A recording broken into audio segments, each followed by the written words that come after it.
Hola, buenas tardes a todos. Damos un par de minutos para esperar que se conecten un poco más de personas. Iniciamos, por favor. Gracias.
Hola, buenas tardes a todos.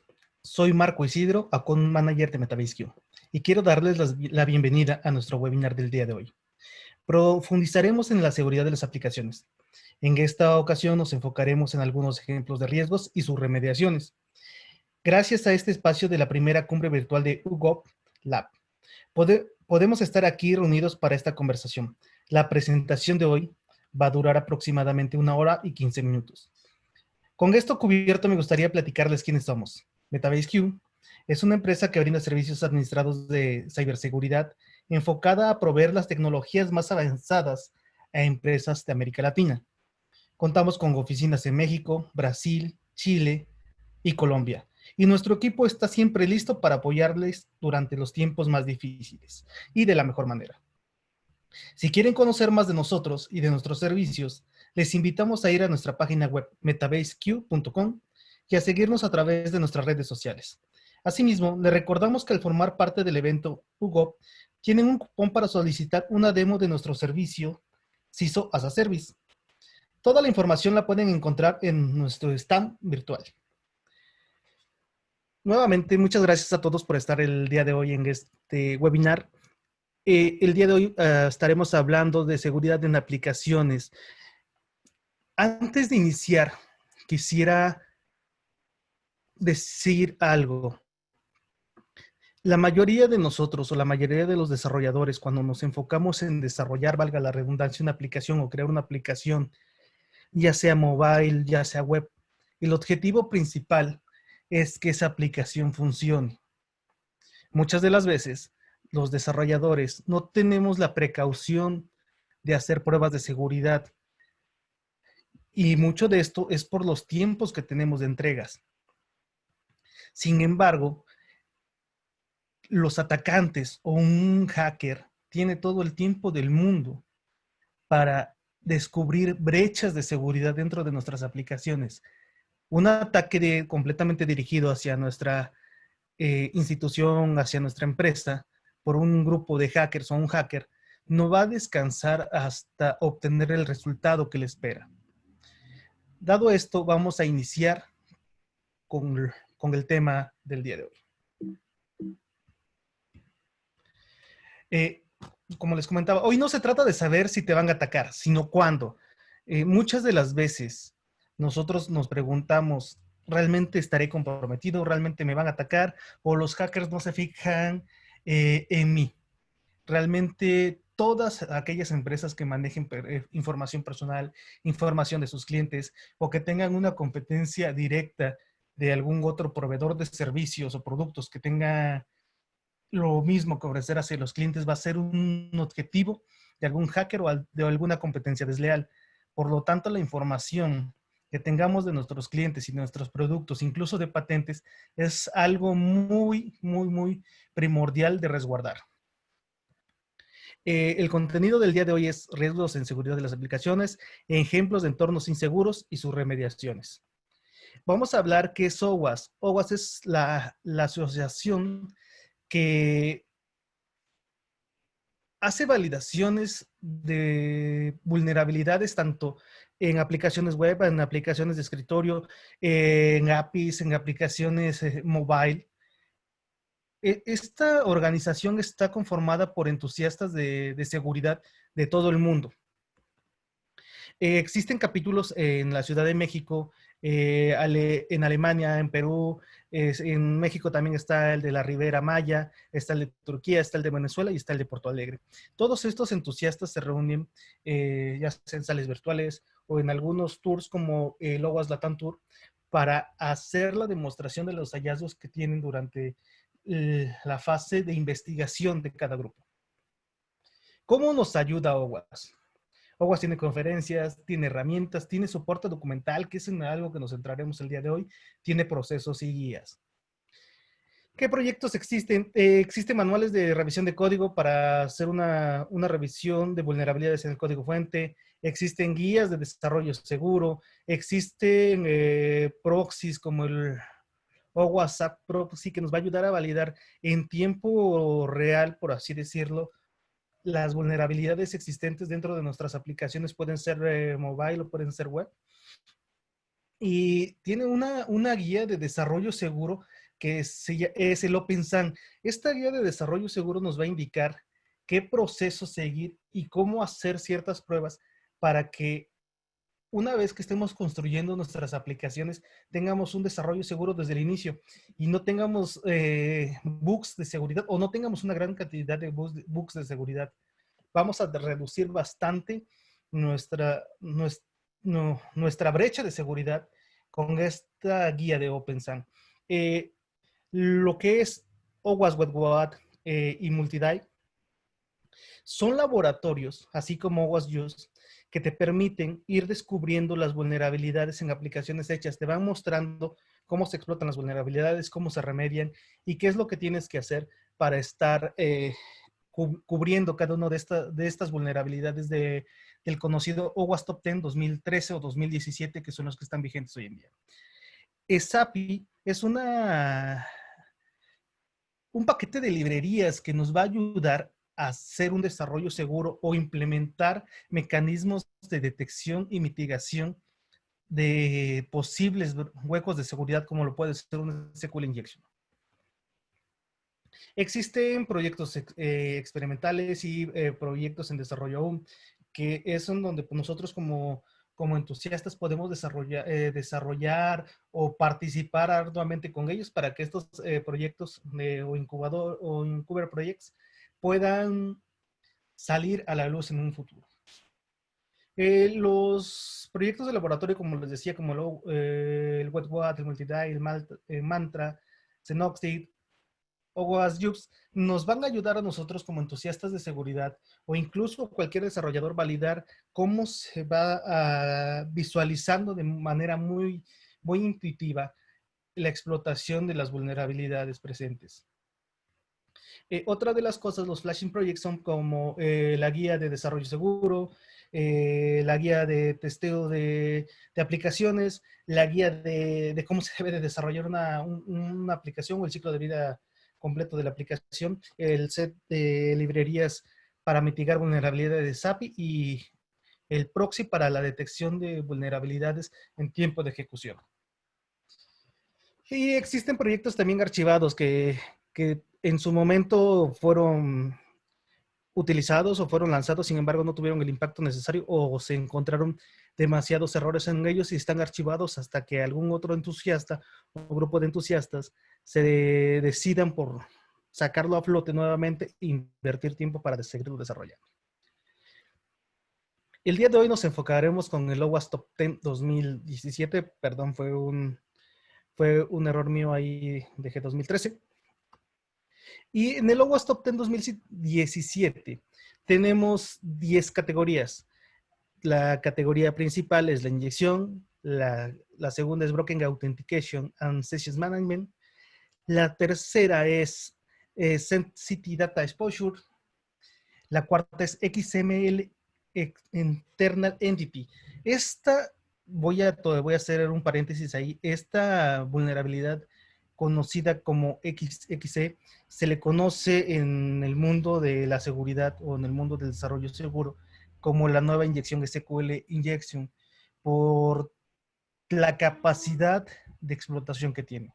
La 5 tiene como Broken Access Control, A6 Security Misconfiguration, A7 Cross-Site Scripting, A8 Insecurity Disrelation y la A9 como uso de componentes inseguros o conocidos, componentes que tengan vulnerabilidades ya conocidas, sin embargo se siguen utilizando. La A10 es una categoría muy buena, sin embargo todavía no es muy implementada en gran mayoría de los proyectos y se refiere a que no tenemos la trazabilidad correcta y el monitoreo de todo lo que pasa en nuestras aplicaciones para hacer incluso auditoría o un análisis forense. Vamos a iniciar con la inyección. Se centra en los fallos de inyección, ya sean SQL, de sistema operativo, de XML o incluso directamente a los LDAP. Estos fallos se producen cuando son enviados a un intérprete de manera no segura.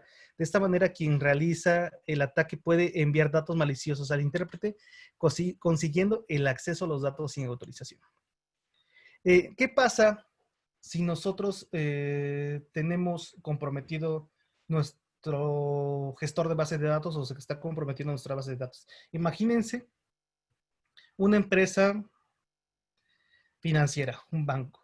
Si a través de su banca electrónica un atacante pudiera hacer inyecciones SQL y pudiera hacerse del control de la base de datos de todos los clientes de ese banco, conocer montos incluso de créditos, montos de saldo, pudiera ver los movimientos o incluso manipular esa base de datos, estaría comprometiendo toda la información financiera de sus clientes.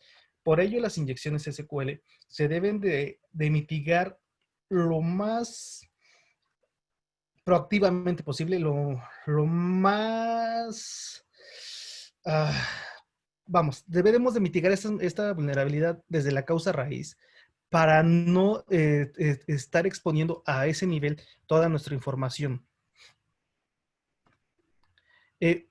Un ejemplo de inyección insegura es cuando nosotros hacemos una cadena de conexión.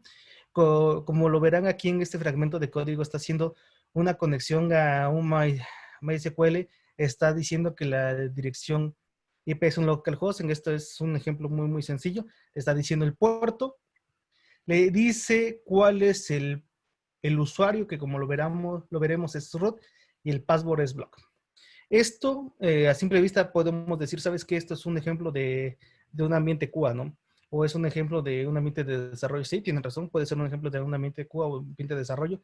Sin embargo, por la experiencia que tengo, he observado que estas cadenas de conexiones están puestas en producción en muchos sectores. Entonces, si alguien tiene acceso a este tipo de configuraciones, pues ya tiene el acceso a todo, vamos, a toda nuestra base de datos, ¿no? Lo que debemos de hacer es hacer consultas parametrizadas. En lugar de tener una cadena de conexión como lo observamos en el ejemplo anterior, lo que tenemos que hacer en este caso es tener una consulta completamente parametrizada en el caso de hacer una consulta, desde una búsqueda, desde un registro, todo, para que cuando un atacante, un ente malintencionado, quiera hacer algún salto de este tipo o quiera sacar información de más, no lo pueda hacer. Deme un segundo, quiero mostrarles una demo. Voy a dejar de presentar un momento mi presentación y quisiera que observáramos cómo es esto en una aplicación. Por ejemplo, como esta, ¿no? Vamos a buscar el nombre de un dueño que tenga que ver con Davis.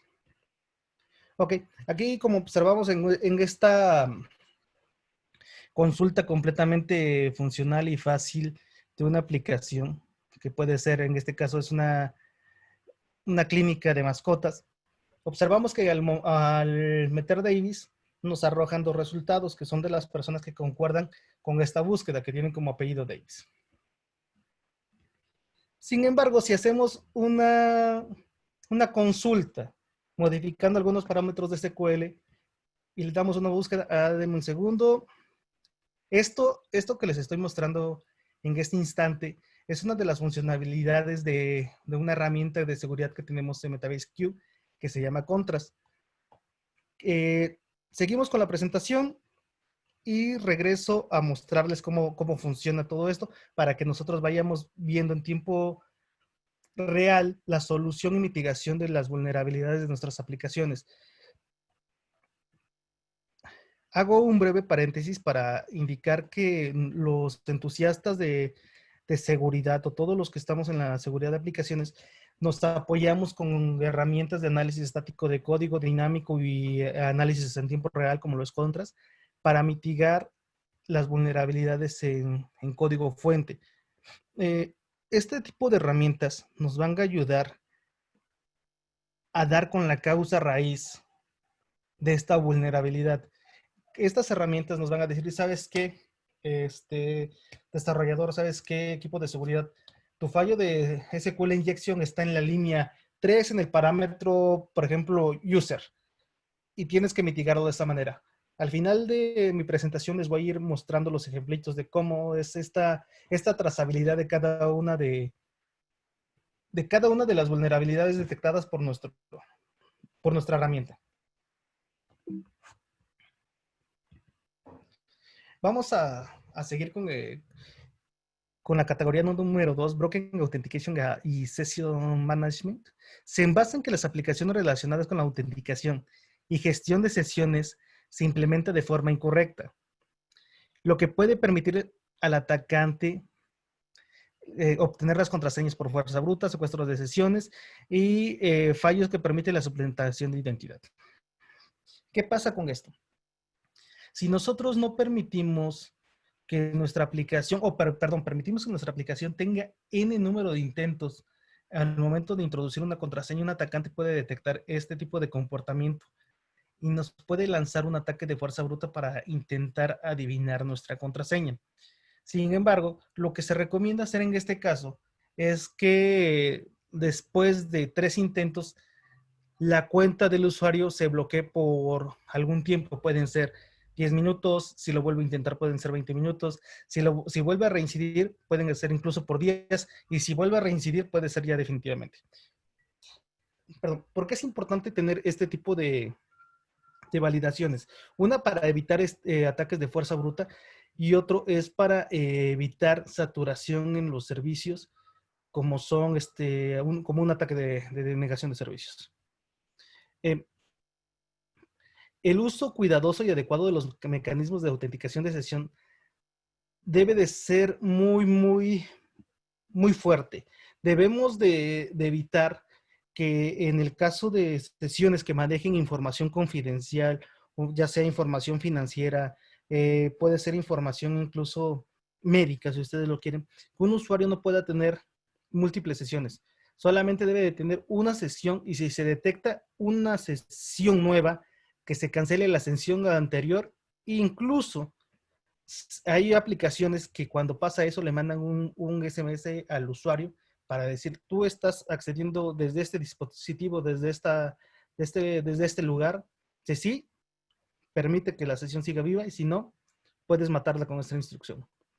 Algo de lo que debemos de tomar en cuenta para el manejo de sesión y autenticación es que tenemos que tener una fortaleza grande en las contraseñas. Las contraseñas ya no pueden ni deben ser solamente de 8 caracteres, deben de ser como mínimo de 16, combinando caracteres especiales.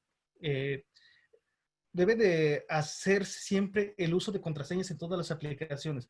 Hay aplicaciones que te permiten todavía tener sesiones sin contraseña o con contraseñas muy básicas. No debe de ser esto. Eh, Otra de las cosas, los controles de cambio de contraseña, como mínimo se deben de hacer los cambios de contraseña cada 3 meses o dependiendo también del sector, deben de ser de manera muy frecuente, incluso mensualmente.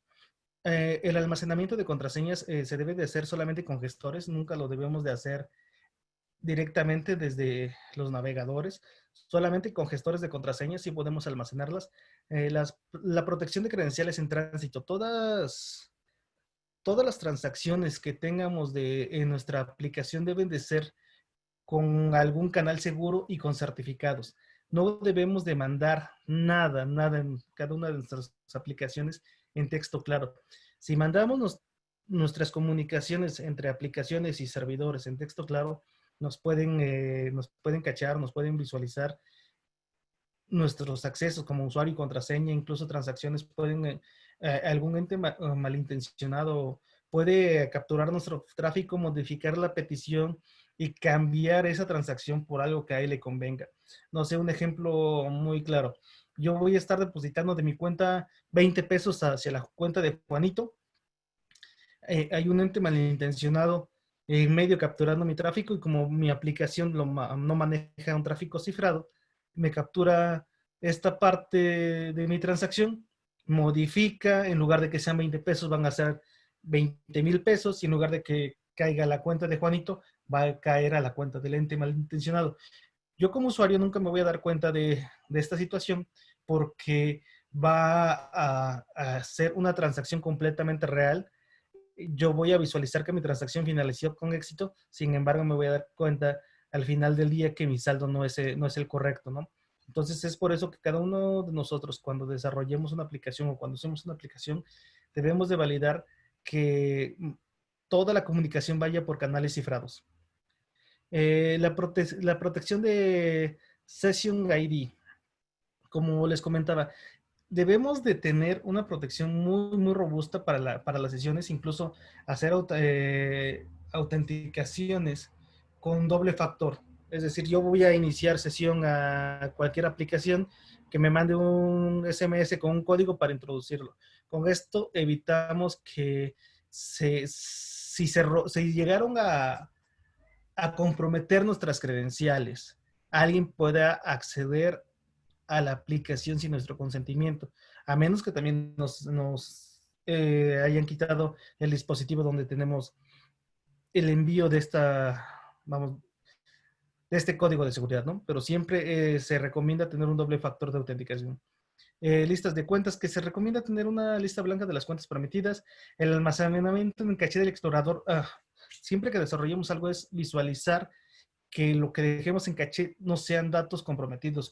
Por ejemplo, en algunos casos o lenguajes de programación como .NET, siempre en la pila tienen en texto claro cada una de las variables. No importa si esa variable estuvo cifrada en algún momento, si la aplicación tuvo que descifrar esa llave y tenía la llave pública, tenía el certificado para descifrarlo, lo va a almacenar en la pila. Si alguno de los entes malintencionados tiene acceso a los servidores y hace un dumpeo de la memoria, pues va a traerse todos los datos que están en ese momento en memoria y va a poder visualizar en texto claro toda la información que la aplicación dejó presente.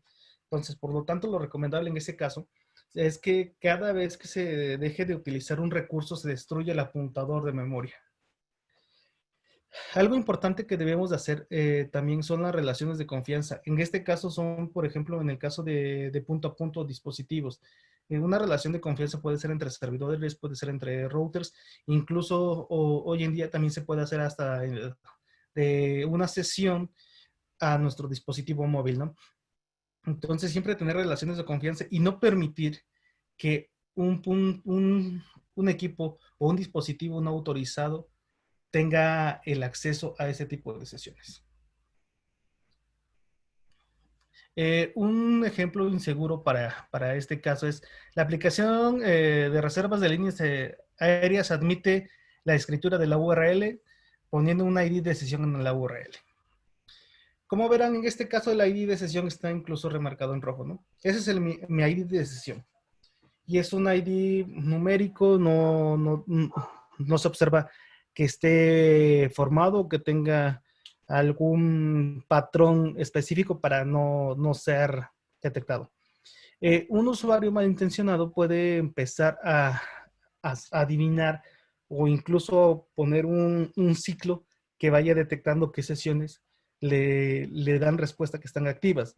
Si una sesión está activa y no me va a pedir nuevamente validación de autorización, yo puedo empezar a calcular estas sesiones y puedo ir con algo tan simple, no sé, mi sesión termina en 541, voy a ver si la 542 está viva y sucesivamente hasta encontrar cuáles sesiones puedan tomarse. Y una vez que pueda tomar esa sesión, yo puedo ver si tiene tarjetas de crédito agregadas, puedo ver si tiene algunos productos con envío en la aplicación, no sé, información confidencial si ustedes quieren, y puedo empezar a manipular toda esa información como a mí me convenga, ¿no? Una vez que tengo el acceso.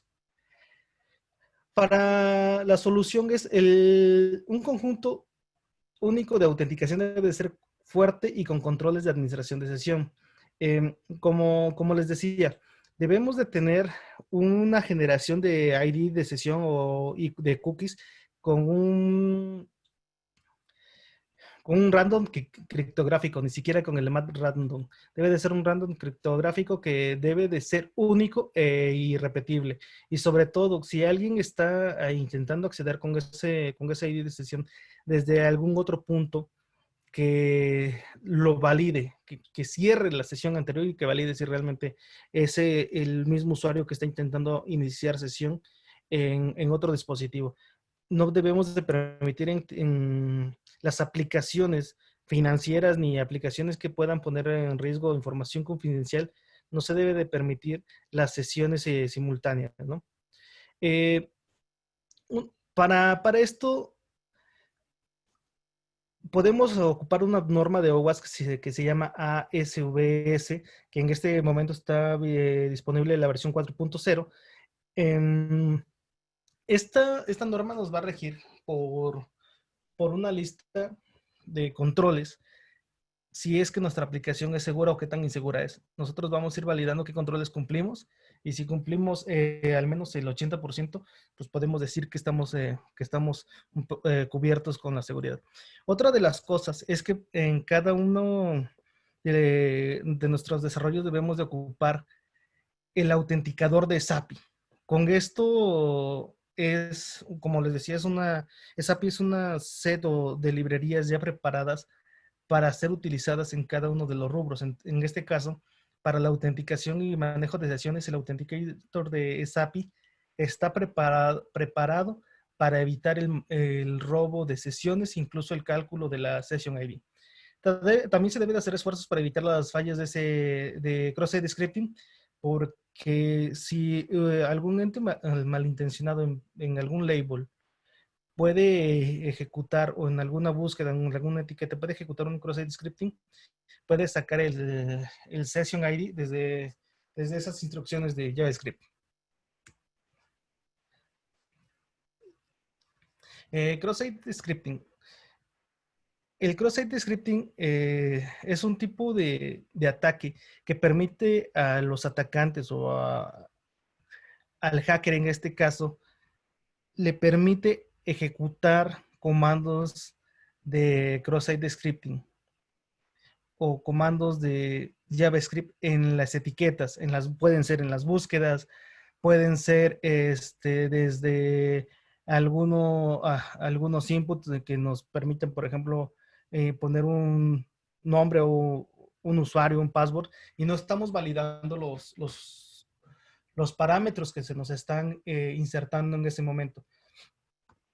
Eh, una de las formas que podemos hacer para el cross-site scripting es que a través de una búsqueda, nosotros ponemos el tag de HTML script como tal o el iframe, y dentro de ese tag script podemos empezar a hacer peticiones. Las peticiones pueden ser muy básicas, desde que nos muestre una ventana emergente, desde que nos muestre que nos muestre el ID de sesión, o que empiece a hacer algunas otras acciones que no estaba preparado la aplicación. Para limpiar o evitar este tipo de ataques de cross-site scripting, lo primero que se recomienda, o lo primero que yo recomiendo, es que utilicen el módulo de SAPI para cross-site scripting. Una vez que nosotros utilicemos este módulo de SAPI, o pueden desarrollar internamente una librería para la limpieza de caracteres especiales.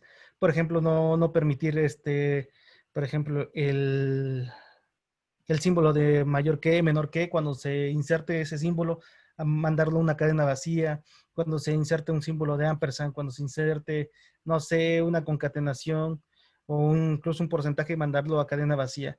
¿Por qué es importante esto? Para que no tengamos este tipo de ataques.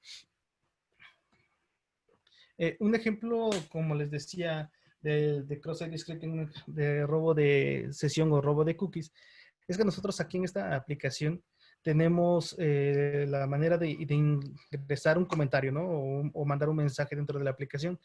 Como verán, aquí dice que va a hacer un test de XXS, pone etiquetas en HTML y empieza a formar esta parte del script que le está diciendo, ¿sabes qué? Solamente quiero que me mandes una ventana emergente, y en esa ventana emergente quiero que me des la cookie en ese momento, o el ID de sesión, o lo que ustedes quieran. Entonces, una vez que se ejecuta esta instrucción con el botón de enviar o de submit, el atacante puede ver la cookie que está manejando en ese momento la sesión. Entonces puede empezar a descifrar cómo se está conformando esa cookie, o puede ocupar esa cookie para empezar a hacer otro tipo de descubrimientos, y incluso robarnos nuestra sesión o robar otras sesiones de nuestros usuarios. Como les decía, el cross-site scripting, lo que debemos de tener es, por ejemplo, acá están ocupando una clase que se llama XXFilter. Lo que realmente hace esta clase es hacer una limpieza de caracteres especiales y validar que ciertos tipos de caracteres no estén entrando. Cuando entran, te los limpia, te los manda a cadena vacía, o simplemente no te los interpreta. Entonces, esto incluso lo podemos poner en nuestros desarrollos para evitar este tipo de ataques. Broken Access Control. Esto habla sobre las restricciones o permisos que se les dan a los usuarios autenticados. ¿Qué quiere decir? Nosotros, cuando nos logueamos o iniciamos sesión en cada una de nuestras aplicaciones, tenemos asignadas ciertas áreas en las cuales podemos intervenir, con las cuales podemos interactuar.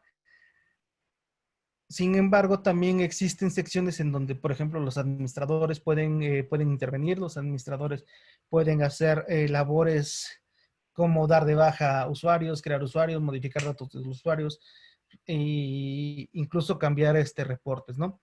Pero para los usuarios que solamente estamos trabajando con algo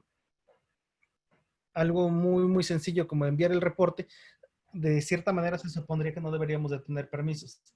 Sin embargo, cuando no existe este control completamente de la autorización, podemos incluso empezar a experimentar con los IDs que nos generan los IDs de sesión.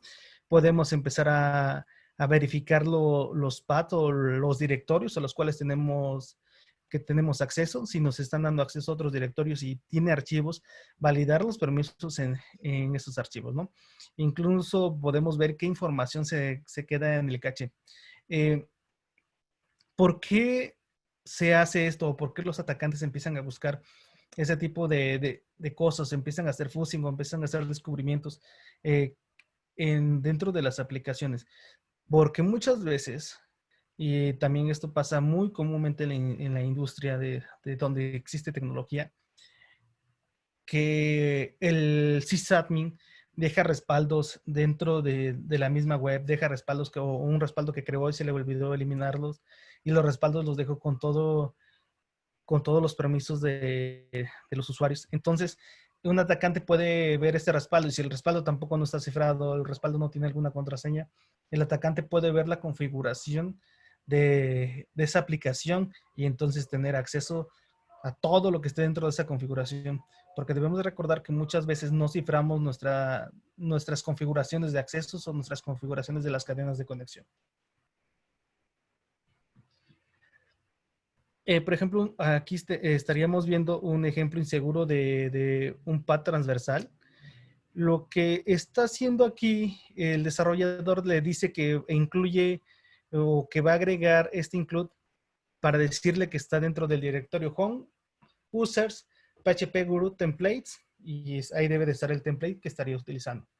Un atacante cuando descubre este tipo de situaciones empieza a mandar ya sea en el template del cookie, ya sea en la URL, en la búsqueda, dentro de estas peticiones, empieza a mandar punto diagonal, que significa ir hacia atrás en los directorios, en los sistemas operativos, en este caso en un Linux, y empieza a irse hacia atrás para mostrar el archivo etc passwd en donde se listan todos los usuarios de los Linux.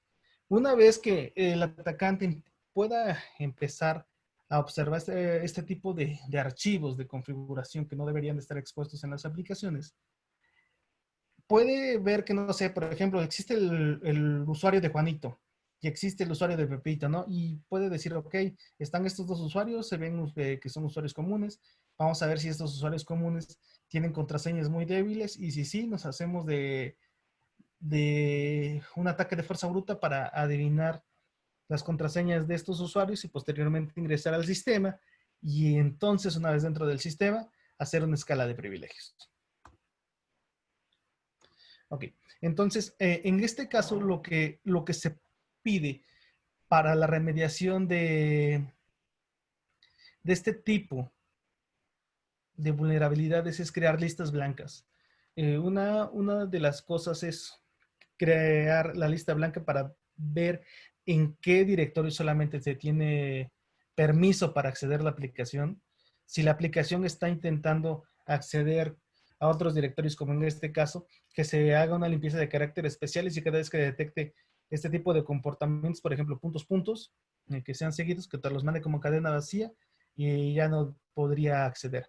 Esto también se debe de manejar errores controlados para que el atacante no se le dé más información como la versión del servidor web, la versión de nuestro lenguaje de programación o versiones de framework utilizados. Otra categoría es la de Mrs. Configuration. Esta categoría es una vulnerabilidad crítica. Sin embargo, también es muy presente en la industria hoy en día, o sea, en cualquier industria. ¿Qué significa esto? Que muchos de los equipos que se ponen, ya sean routers, ya sean servidores, ya sean controladores de sistemas SCADA, por ejemplo, o servidores de base de datos, se dejan con las configuraciones por default. Por ejemplo, no sé, he visto todavía que muchos desarrolladores utilizan MySQL o utilizan MongoDB y en el caso de MySQL están utilizando root sin contraseña o como contraseña una contraseña totalmente muy básica. En el caso de MongoDB, utiliza MongoDB sin contraseña porque por default MongoDB no viene el usuario con contraseña. Entonces te dejan esas configuraciones por default de fábrica y cuando el atacante empieza a ver qué tipo de tecnologías tenemos, por ejemplo, no sé, tenemos un MySQL 5.20, el atacante va a ver, ok, yo sé que MySQL sí tiene un usuario root y viene por default sin contraseña, ¿no? Entonces empieza a observar que MySQL viene, si le responde el usuario root y si no tiene contraseña, pues ya le facilitamos la vida al atacante. En el mismo caso para MongoDB, como no viene con contraseña, pues el atacante solamente se puede conectar directamente al puerto y si le responde, pues ya le facilitamos la vida y le dimos el acceso a nuestras bases de datos. Una de las cosas que debemos de cuidar en esta vulnerabilidad de Misconfiguration es tanto sistema operativo, tanto aplicaciones, tanto máquinas virtuales, web service. Debemos de cuidar cada uno de los puntos de los cuales interviene nuestra aplicación. No importa si es arquitectura, no importa si es un software, no importa si es un servicio. Debemos de cuidar cada uno de estos puntos que cambiemos todas y cada una de las contraseñas que vienen por default. Por ejemplo, si tenemos un servidor que no se debe de tener, pero muchos todavía lo tienen, un FTP, validar que en ese FTP mínimo no se tenga el usuario Anonymous para que ingrese por default con Anonymous. O si tenemos ya un SSH o un SFTP, igual validar que la versión de SSH o de OpenSL no permita la conexión del usuario anónimo. Acá son unos ejemplos de usuarios por default de Oracle tanto pueden ser para clients, pueden ser para las bases de datos. Entonces, esto es muy común en algunos casos, incluso routadores en que se vienen, por ejemplo, no sé, MDSys, usuario MDSys, contraseña MDSys. En los routers, usuario admin, contraseña admin. Entonces todo esto se debe de cambiar. Una vez que estemos en puesta en producción, incluso en preproducción, se debe de cambiar todas estas contraseñas para evitar posibles ataques de una manera muy fácil. En este caso, para mitigar el misconfiguration, es mantener el estado actualizado, deshabilitar todas las cuentas predeterminadas y cambiar contraseñas regularmente. Para esto de las contraseñas tenemos CyberArk, que también es una de las herramientas que ofertamos en MetaBaseQ, desarrollar una arquitectura de aplicaciones sólida y cifrar datos que tengan información confidencial. Este punto es muy importante para todas las aplicaciones, tener un ciclo de vida de desarrollo seguro, muy sólido. No nos debemos de saltar las pruebas de seguridad, no nos debemos de saltar el análisis de vulnerabilidades en el código fuente, para nada, ni se diga en el análisis de vulnerabilidades de las plataformas.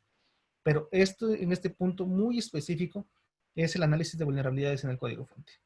Asegúrate que las configuraciones de seguridad en el marco y las bibliotecas se establezcan o se establecen en valores seguros.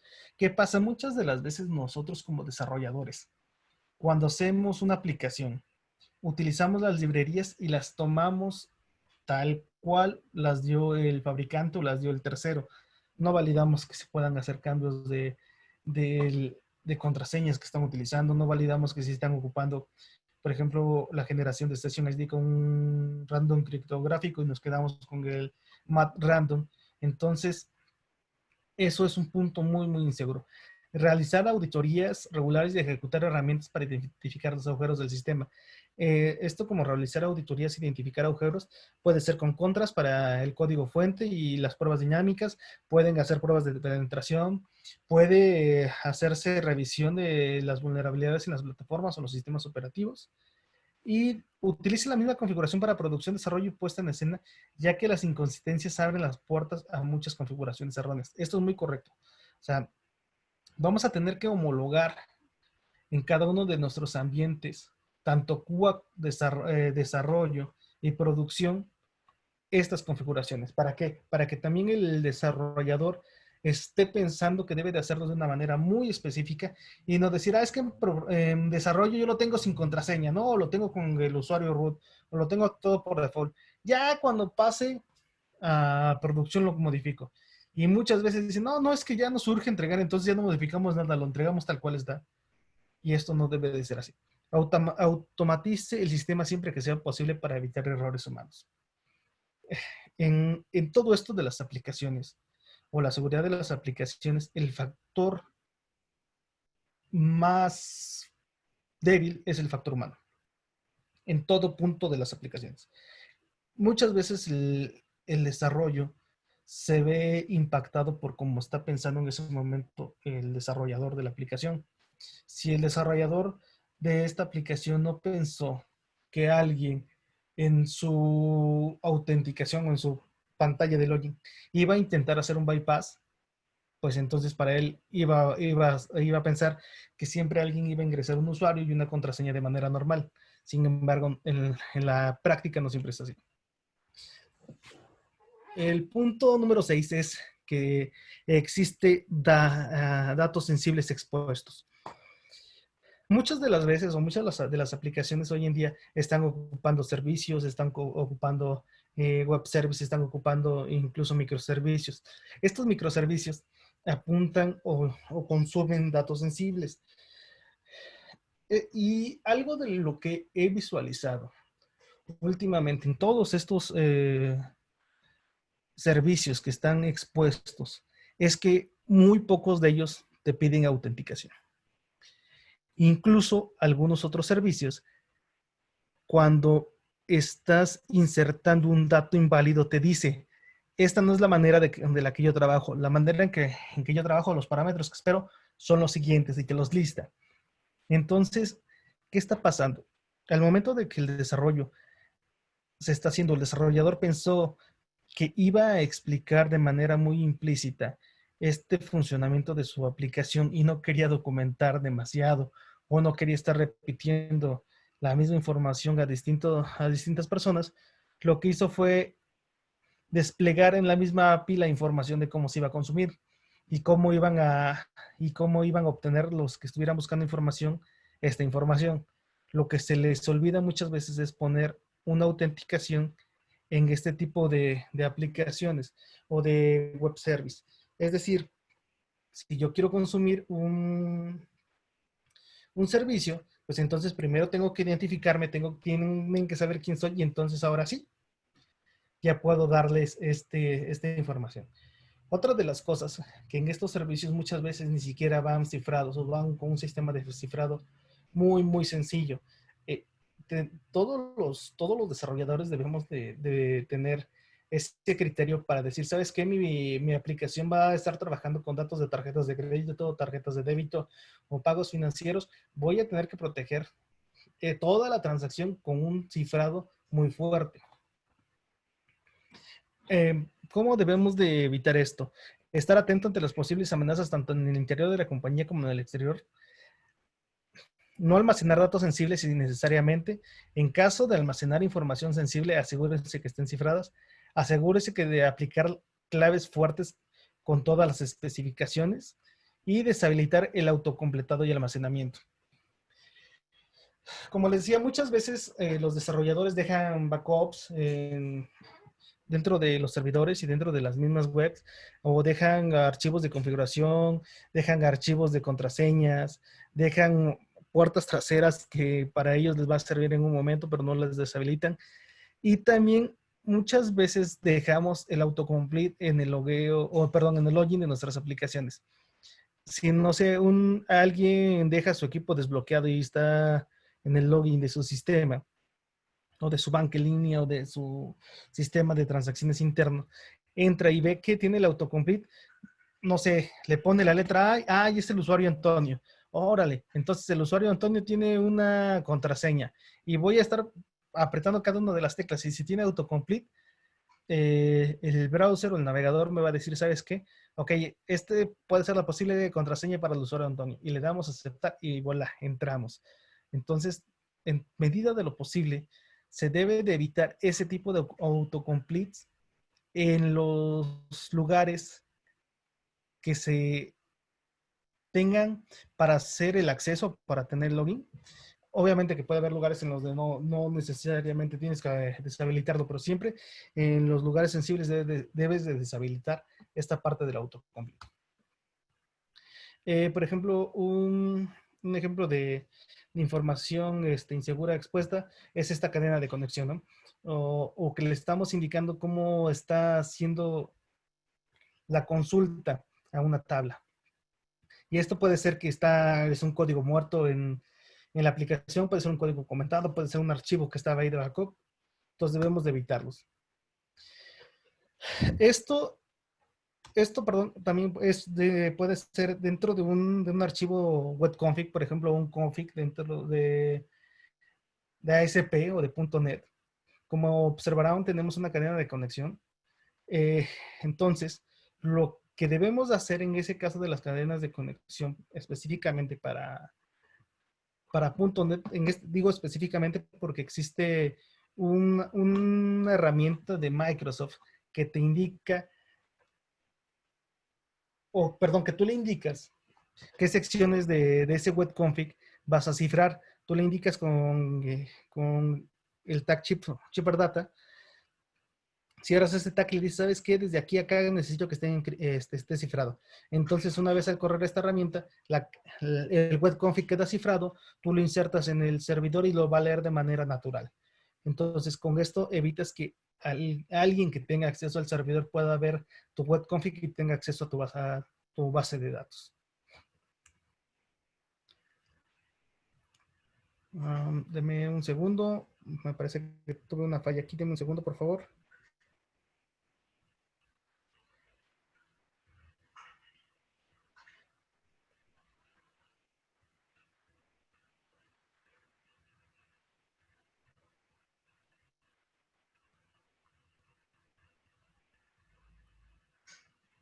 Ok. Aquí les voy a explicar un poquito de lo que es cross-site scripting. Tenemos reflejado, persistente y basado en DOM. El cross-site scripting es ingresar un valor dentro de nuestra página web o de nuestros labels y posteriormente se ingresa a la aplicación, viaja hacia internet, llegan los servidores y nos da una respuesta, ¿no? Y es como observamos. Sin embargo, un ente malintencionado puede manipular este valor se va a la página web, de ahí se va a internet, se va a los servidores y nos regresa un valor que el ente malintencionado quería. En este caso muy específico, por ejemplo, estamos enviando una palabra que sería Carlos y la aplicación nos va a imprimir hola Carlos. Como observaremos, aquí debe de estar dentro de unos tags que se llama H1 y dice hola Carlos. No, esto sería el comportamiento completamente normal. Cuando el ente malintencionado quiere manipular este tipo de eventos, este tipo de información que les están presentando, él va a enviar el nombre de Carlos dentro de un label o una cajita para enviar este nombre, va a enviar Carlos y posteriormente va a enviar un script. Y este script no es completamente indefenso, lo único que va a hacer es lanzar un pop-up o una ventana emergente que diga hacked, ¿no? Y el valor impreso va a ser hola. Sin embargo, va a lanzar, una ventana emergente con la palabra hacked. Esto pasa muy comúnmente en las búsquedas, en el ingreso de formularios para registros, incluso pasa también en la inserción de fotografías o inserción de mensajes, ¿no?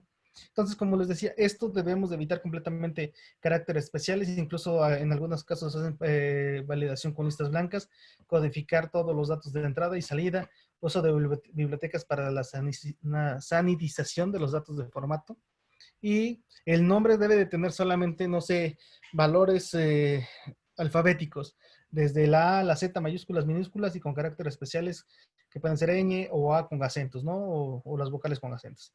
Se debe de evitar, por ejemplo, los signos mayor que, menor que, menos, se deben de evitar las comillas, se deben evitar el ampersand y ese tipo de cosas. Ok. Perdón, este no iba aquí. Otro de los puntos es la serialización insegura. Perdón, de serialización insegura. En este tipo de ataques, yo lo relaciono mucho para todos aquellos que en su momento tuvimos un PlayStation 1. Recuerdan que durante esa época de PlayStation 1, nosotros teníamos memory cards. Incluso me parece que hasta de PlayStation 2 todavía, 2 y 3 todavía se ocupaba. Entonces teníamos memory cards y estábamos jugando nuestro juego. Insertábamos nuestra memory card, se grababa nuestra sesión dentro de ese PlayStation, y si nosotros nos íbamos a otro PlayStation y tenía el mismo juego, podríamos retomar nuestra sesión o nuestro juego en ese punto. Esto pasa también en la parte de las aplicaciones. La deserialización insegura significa que nosotros tomamos un objeto, puede ser un conjunto de funciones, las tomamos directamente del código o de otra parte de la aplicación y las ejecutamos sin validar lo que realmente está, vamos, de lo que realmente está ejecutando. Solamente sabemos que es un objeto serializado, lo deserializamos o lo desempaquetamos y entonces ya, ya estamos ejecutando tal vez un paquete modificado por un ente malintencionado. No sé, dice, estos efectos ocurren cuando una aplicación recibe objetos serializados dañinos o manipulados por un ente malintencionado. Estos objetos pueden ser manipulados o borrados por el atacante para realizar ataques de repetición, inyecciones o elevar sus privilegios en tiempo de ejecución. En el peor de los casos, la deserialización insegura puede conducir a la ejecución remota de código en el servidor. Por ejemplo, podemos ver en este caso, un atacante en su proceso de numeración puede identificar si el servidor es vulnerable. Eh, Aquí, por ejemplo, el atacante está visualizando qué es lo que está pasando con nuestra aplicación. Le están diciendo, este caso está ocupando Bursuit y le dice, ¿sabes qué? Tienes un buffer overflow en tu aplicación. Entonces el atacante dice, ok, entonces si estoy teniendo un buffer overflow, algo están haciendo mal en la parte de la serialización y entonces ahora voy a ver si esta aplicación es vulnerable, ¿no? Entonces, muchas de las veces, lo único que hace el atacante es validar si realmente está expuesta la aplicación para ejecutar un buffer overflow y con esto tirar nuestra aplicación o dejarnos inservible por un momento la aplicación. Confirmando la vulnerabilidad del proceso de explotación es bastante simple. Existen diferentes procesos de explotación públicos, automáticos y manuales para acceder al servidor de manera segura. Este tipo de ataques, cuando se hace un desbordamiento de memoria, el atacante lo aprovecha para tomar recursos y hacerse del control del servidor. Y nos vamos a dar cuenta de esto demasiado tarde hasta que nuestra información esté completamente expuesta. Otra de las vulnerabilidades muy comunes hoy en día es la de uso de componentes inseguros. ¿Qué pasa cuando usamos, por ejemplo, librerías que han salido hace 3, 4 años? Incluso he visto librerías que han salido hace 10 años y se están utilizando. Un ejemplo muy común es que todavía existen aplicaciones hechas en GASP clásico, o que existen aplicaciones todavía hechas en PHP 5, o existen aplicaciones que están desarrolladas en .NET 2.5 o 4.0, 3.5. Sin embargo, lo que no validamos nosotros como desarrolladores es que estas librerías están, están con huecos de seguridad que nunca fueron parchados. ¿Por qué digo que nunca fueron parchados? Porque la versión que está en ese momento no recibió el parche de seguridad porque se actualizó la librería completamente, no lo parcharon específicamente, ¿no? Entonces, por ejemplo, no sé, estoy utilizando .NET con el framework 2.0 y el que está actualmente ahorita es el .NET Core, no sé, voy a decir una versión 4.5, por ejemplo. Pero yo todavía estoy utilizando el 2.0. ¿Qué pasó en ese lapso de las versiones? Entonces, la versión que estoy utilizando, que es la 2.0, no tiene los parches de seguridad que hoy en día tiene la 4.5. Obviamente la 4.5 en algún momento va a ser vulnerable, pero no tiene las vulnerabilidades conocidas e imparchables como las tiene la 2.0. O en el mismo caso, por ejemplo, de utilizar este Apache, no sé, la versión de Apache Tomcat, la versión 1.0, se sigue utilizando porque es la versión con la que trabaja mi aplicación. Sin embargo, ya salió la 4.0 y no he migrado porque mi aplicación no trabaja con ella porque cambiaron algunas funciones.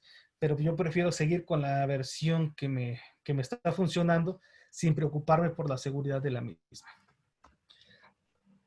Eh, para este caso tenemos que identificar los componentes y las versiones que se están utilizando, incluidas todas las dependencias, por ejemplo, el complemento de las versiones, supervisar la seguridad de estos componentes en bases de datos públicas. Hay un montón de bases de datos, por ejemplo, ExploitB, que puedes identificar la versión si tiene algún exploit público ya conocido. Establecer políticas de seguridad que rijan el uso de componentes tales como requerir ciertas prácticas de desarrollo de software, pasar pruebas de seguridad y licencias aceptables. Aquí también debemos de tener una política de desarrollo que no se deben de tener versiones con más de 6 meses de antigüedad. O mínimo se debe de tener la última versión estable en cada uno de los componentes al momento de hacer el desarrollo. Si no, esto va a impactar en el futuro del despliegue de la aplicación. Si estamos utilizando componentes con una vulnerabilidad conocida, es mucho más fácil que un atacante o un hacker pueda tener éxito en obtener nuestra información o obtener control de nuestros servidores.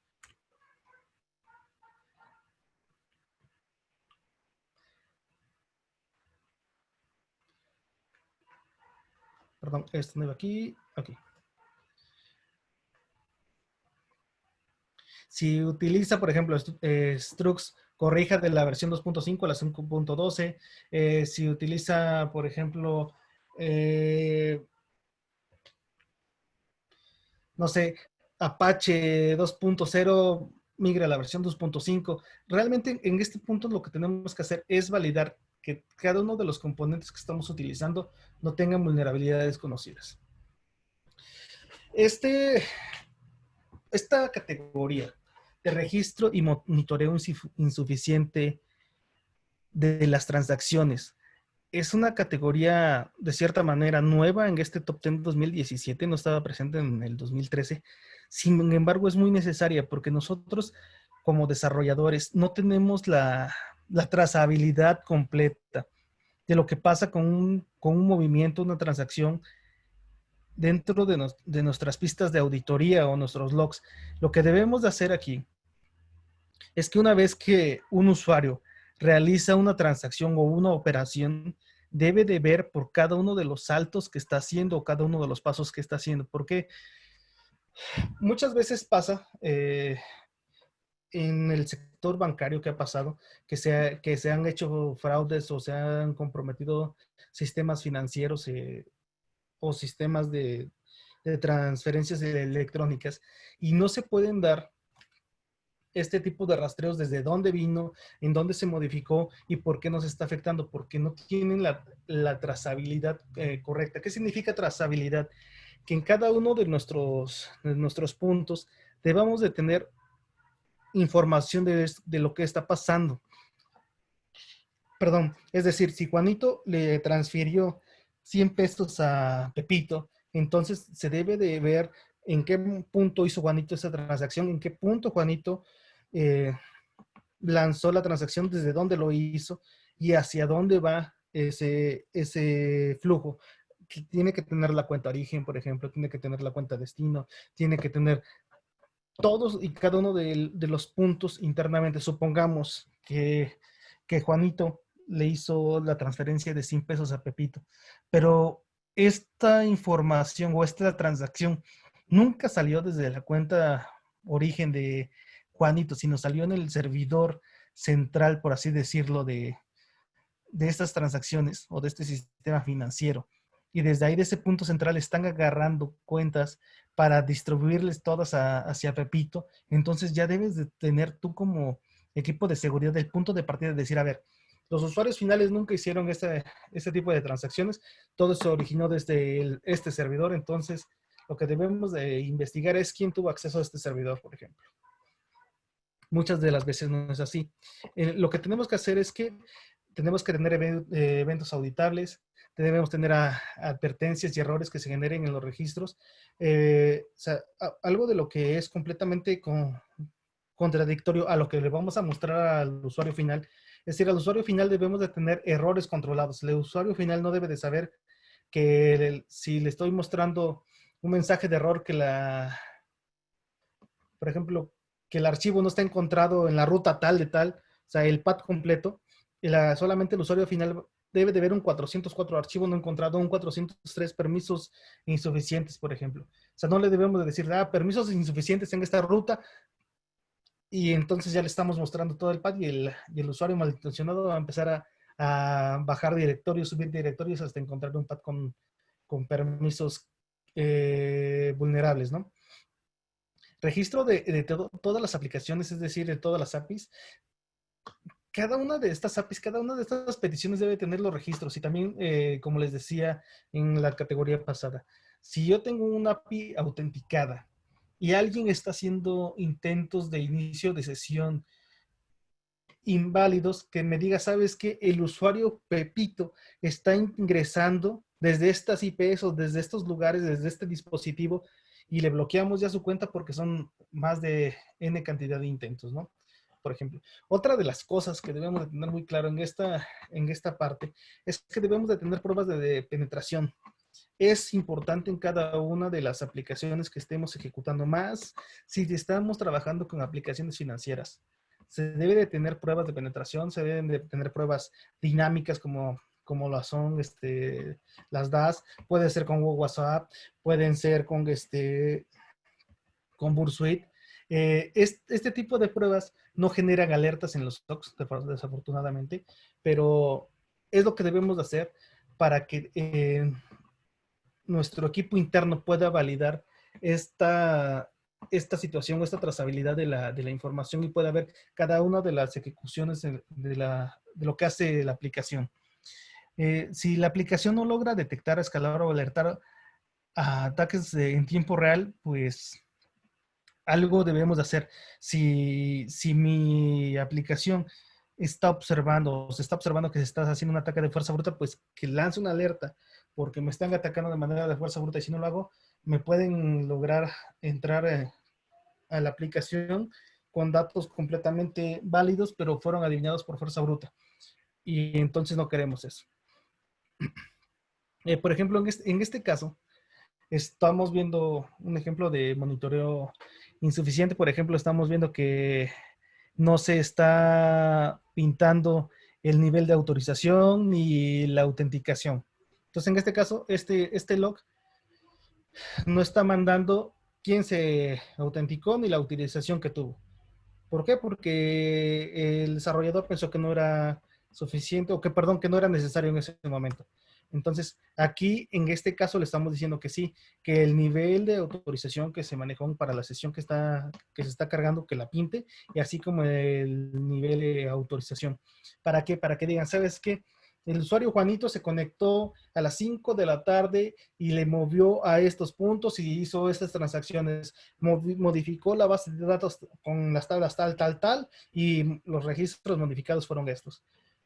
A veces parece demasiado exagerado el nivel de trazabilidad o de logs que pide la gente de seguridad. Sin embargo, cuando existe un ataque, podemos observar desde qué punto fueron datos completamente válidos o transacciones completamente válidas de una operación normal a cuando el atacante empezó a hacer sus movimientos y se ven completamente reflejados. Algo de lo que debemos hacer es asegurarnos que todas las transacciones estén completamente registradas en cada uno de los puntos.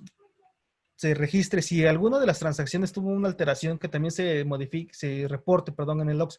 No sé, por ejemplo, la transacción sale del perfil del usuario Juanito y va íntegra hasta tal punto y posteriormente se rechaza porque la aplicación perdón, la transacción tuvo una modificación.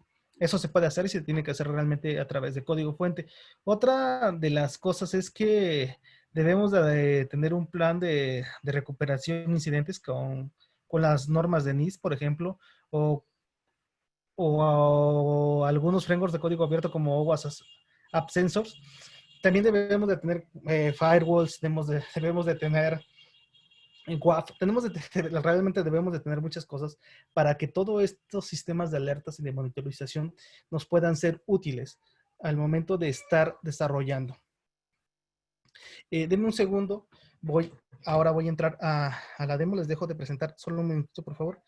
Voy a entrar a mi demo.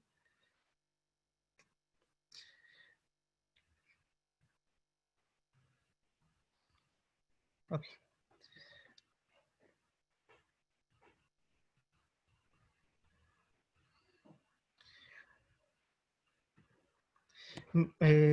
¿Alguien del equipo me puede apoyar indicándome si se ve mi pantalla, por favor?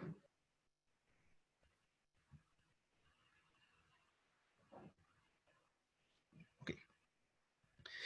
Como les decía hace un momento, esta herramienta se llama Contrast, es una herramienta que nos ayuda en muchas cosas, es para hacer un análisis estático de código fuente. ¿Qué significa esto? Nos va a ayudar a identificar vulnerabilidades en el código fuente desde antes de salir a despliegue y durante el despliegue de la aplicación. También nos va a ayudar a hacer análisis dinámicos. Esto quiere decir que una vez que la aplicación está desplegada va a hacer pruebas de seguridad para validar que, que no existan vulnerabilidades presentes, y si las existen nos va a indicar puntualmente en dónde están y cómo mitigarlas. Y otra de las funciones de Contrast es que nos va a ayudar a identificar vulnerabilidades en tiempo real. Por ejemplo, les mostraba hace rato este tipo de inyección de SQL, ¿no? O sea, aquí está trabajando normal. Cuando hacemos una inyección de SQL, acá ya me está diciendo, ¿sabes qué? Estoy detectando inyección de SQL. Muchos dirán, bueno, esto pudo ser hecho vía código fuente. Sí, pudo ser hecho vía código fuente, pero en este caso lo está haciendo Contrast. Voy a buscar la aplicación Pet Clinic aquí. Denme un segundo. Y vamos a ver si... Ok, aquí en la actividad, hace una hora les mostré la parte del SQL Injection, pero lo que quiero mostrarles en este momento es que voy a desactivar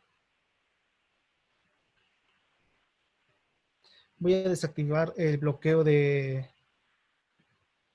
SQL Injection y solamente va a estar como monitor, es decir, solamente quiero que me informe que, que hay una inyección de SQL Injection, ¿no? Entonces, voy a esperar a que recargue o que se cargue un poquito. Okay. Un segundo. También acá tengo que esperar. Okay. Bueno, en lo que carga. Aquí tengo otra aplicación que puede ser un e-commerce si ustedes lo quieren. En este e-commerce tengo, como ustedes verán, un login. Y este login está preparado para hacer o más bien es un laboratorio para demostrarnos qué tipo de seguridad tienen. Este es el OWASP Job Shop, nos sirve para identificar vulnerabilidades o para estar aprendiendo sobre vulnerabilidades. Y lo que quiero que observen es que aquí me va a mostrar que existe una inyección de SQL. Muchas veces los atacantes, cuando empezamos a buscar inyecciones de SQL, buscamos inputs o buscamos áreas en donde podamos insertar algún tipo de comando para ver si es factible una inyección SQL, por ejemplo, en la parte de búsqueda, ¿no? Si yo inserto un apóstrofe, híjole, aquí no me mostró nada, ¿no? Entonces, ¿qué quiere decir? Que no tiene una SQL inyección. A ver, vamos a ver aquí en la parte de login, vamos a ver qué pasa. Miren, aquí ya me está mostrando entonces que sí tengo una SQL injection, ¿no? Ok, yo ya vi que si tiene un SQL Injection me está mostrando un montón de información que no debería.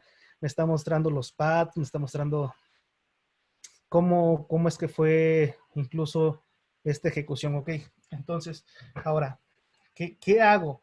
Yo estoy acá en esta ventana o esta pantalla de login. Eh, Esto va a ser algo friki, pero ya tenía preparado el, vamos, un email del admin, ya lo había buscado. Entonces, ahora, ¿qué voy a hacer aquí? Aquí solamente lo que voy a hacer, voy a poner un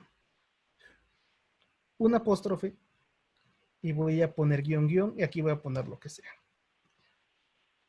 Y me da acceso. Me voy a regresar para explicarles qué es lo que hice. Ok, aquí en el campo de email, lo que me está diciendo es va a ser una validación completamente de ese campo de email que tenga, perdón, no hizo la validación que tenga una estructura de email, eso también es importante, pero lo que yo puse es un apóstrofe. Ahí con ese apóstrofe o una comilla simple, yo trunqué la consulta o estoy poniendo otro parámetro. Entonces, ahí le estoy diciendo ahora con estos guión guión que después de esa comilla simple, todo lo que venga son comentarios. En SQL eso significa que todos son comentarios. Por lo tanto, lo que yo ponga en la parte de password ya ni lo va a validar, porque solamente va a validar que el email sea correcto y no le importa si la contraseña es correcta. Entonces acá le estoy diciendo, ¿sabes qué? Mi usuario o mi mail de usuario admin es este y mi contraseña es la que sea. O sea, acá le voy a poner solamente un carácter, no importa el que sea, le voy a dar log y me da acceso a la parte del e-commerce. Y como verán, acá incluso me dice, ¿sabes qué? Cambia tu password porque tú eres el usuario admin. Esto realmente no debería ser, y esto también se ve completamente vamos, en las aplicaciones comunes. Yo lo que quería mostrarles es cómo se ve en una aplicación, por así decirlo, real. Vamos a ver si ya me lo permitió. Ah, miren, ya se cargó esta parte. Como recordarán, yo estaba buscando Davis, perdón, por el espacio, y acá. Posteriormente, ahora lo que quiero es hacer una SQL injection que significa, ¿sabes qué? Búscame Davis o todo lo que sea 1 igual a 1, pero como 1 igual a 1 siempre va a ser un verdadero, me va a traer todos los campos, ¿vale? Aquí están todos los campos y como verán, hay dueños que no tienen para nada que ver con Davis, por ejemplo, George Franklin o Eduardo Rodríguez, ¿no? Entonces, se preguntarán, ok, ¿para qué me sirve en este caso contras? Nuevamente, ya me voy a ir a buscar a mi aplicación de Pet Clínica. Acá significa que tengo todas las aplicaciones que yo quiera dentro de mi consola central de contras. Acá me está diciendo la salud de mi aplicación, el score que tiene, de cuántas librerías, que de 144 librerías, 22 tengo vulnerables, de 17 rutas, 27 están extendidas o 27 están comprometidas. ¿Por qué? ¿Por qué está pasando? Perdón, de 27, 17 están comprometidas, ¿no? Entonces, acá me va a decir, ¿sabes qué? Últimamente observamos que hay una vulnerabilidad crítica, 3 medias y 3 de información. Ok, entonces ahora, ¿qué veo? Entonces ahora me voy a ir a la parte de las vulnerabilidades, ¿no? Entonces acá me está diciendo, ¿sabes qué? Estas son las vulnerabilidades que se reportaron eh, hace alguno, por ejemplo, este es el mes pasado, este fue hace 4 horas que estaba haciendo pruebas. Entonces, pero yo qué quiero ver. A ver, vamos a ver si me detectó algún tipo de ataques. Acá me detectó este ataque de escala media que también estuve haciendo hace un rato. Acá puedo observar qué librerías están con grado de falla o que tienen alguna vulnerabilidad y me está mostrando todas estas librerías que tengo con el grado de falla. ¿Qué significa aquí? Eh, por ejemplo, me está diciendo, ¿sabes qué?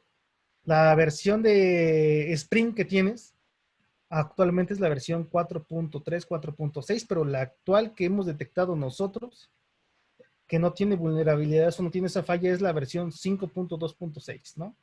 Entonces, tú estás usando 93 clases de las 203. Entonces, debes de cambiarlo. Acá igual jQuery me dice, ¿sabes qué? La versión que tienes es la 2.2.4 y es vulnerable.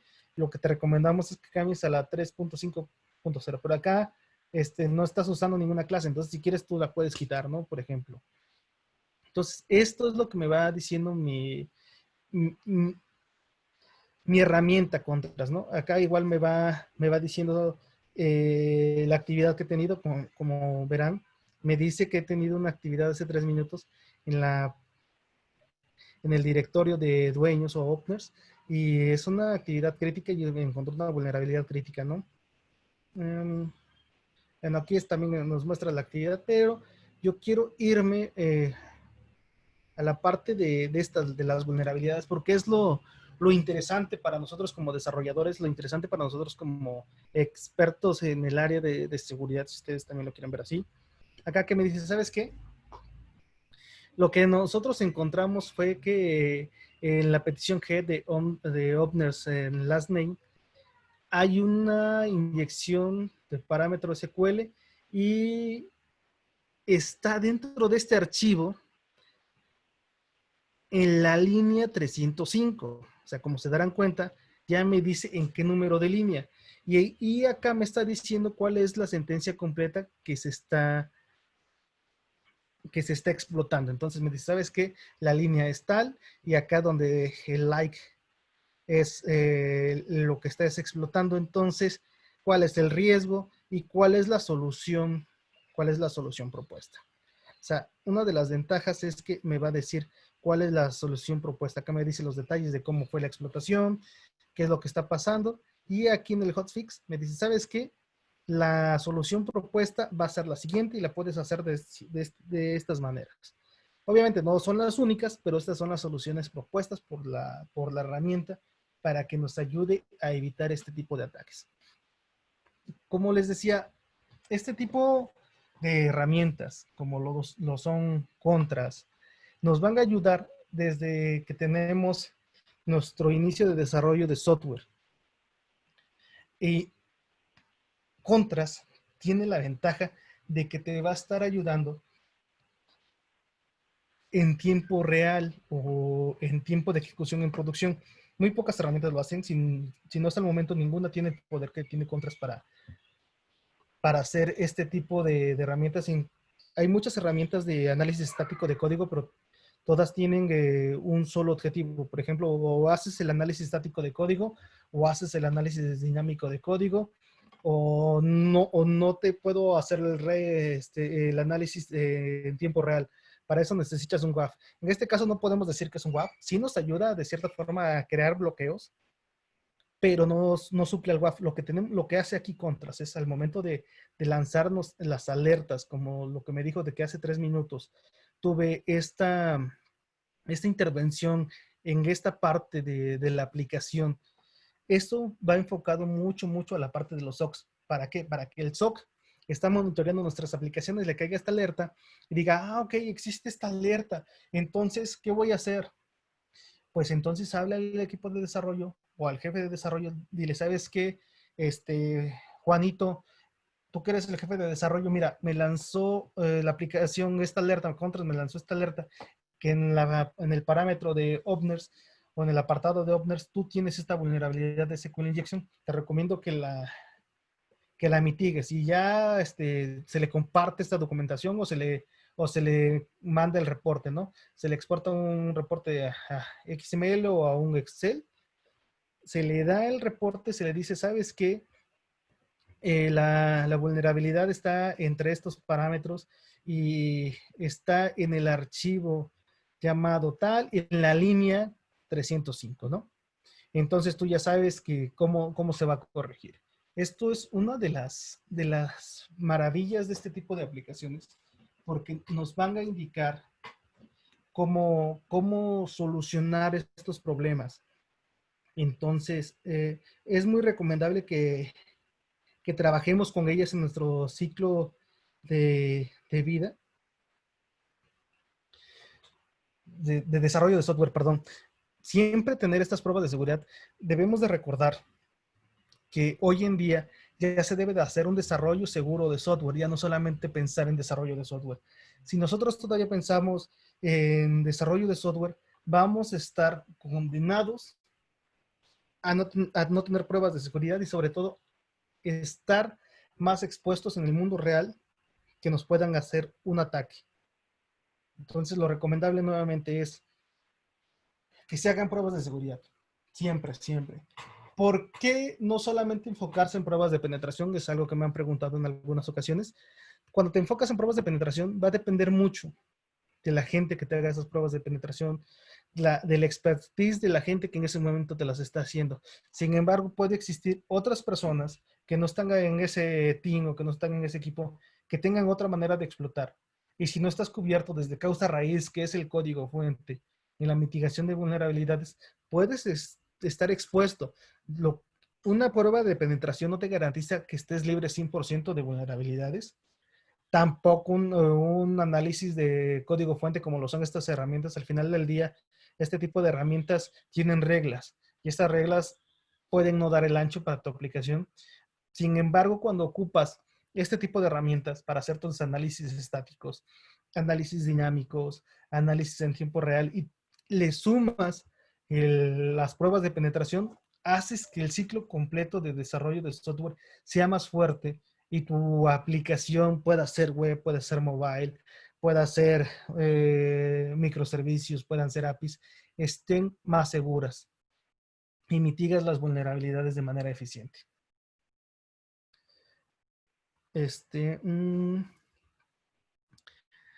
Ok, déjenme.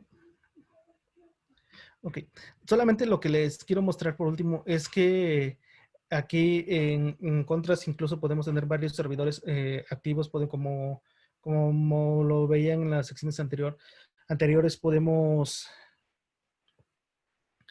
tener distintos ambientes, tanto QA como desarrollo y producción. Entonces, todo esto en una sola consola, no tenemos que estar adivinando en cuál es. Incluso esta consola central nos dice, ¿sabes qué? Tienes 301 librerías, de las cuales tales son las que están, por así decirlo, están infectadas o están con problemas de vulnerabilidades, tienen fallas. Nos va a decir en total también cuántas vulnerabilidades abiertas tenemos en total, no solamente por aplicación. Y nos va a decir incluso si tenemos o hemos tenido en los últimos días algún tipo de ataques. Entonces, como se darán cuenta, el día de hoy yo trabajé con dos aplicaciones, UC Shop y Pet Clinic. Entonces me está diciendo, ¿sabes qué? Tienes dos aplicaciones que en este momento tuvieron ataques, de las cuales el 100% fueron SQL Injection, ¿no? Entonces, ok, aquí de las cuales estas fueron explotadas, estas fueron bloqueadas, que la que les mostré que fue bloqueada por el Pet Clinic, y todas son de ese SQL Injection, a excepción de una que es de PAT transversal, que fue de hace 20 días que también estuve haciendo pruebas. Y entonces nos va a mostrar realmente todo, por ejemplo, aquí, todos los eventos que hemos tenido durante un periodo de tiempo, ¿no? O los últimos 15, o podemos seleccionar durante la última hora, podemos seleccionar, si ustedes quieren, durante los últimos 7 días esto, para que nos demos una idea de la salud de nuestras aplicaciones y podamos estar más seguros. Desafortunadamente, se me ha terminado el tiempo. Me despido de ustedes. Gracias por acompañarnos el día de hoy. Esperamos que les haya gustado y esperamos verlos en el resto de las sesiones que tendremos. A lo largo de esta semana tendremos distintas sesiones. Les recordamos que al formar parte del evento YouGov, tienen un cupón para solicitar una demo de nuestro servicio CISO as a Service. Toda la información la pueden encontrar en nuestro stand virtual. Muchísimas gracias y los invitamos a visitar nuestra página web MetabaseQ.com. De antemano, muchísimas gracias y que tengan muy buena tarde.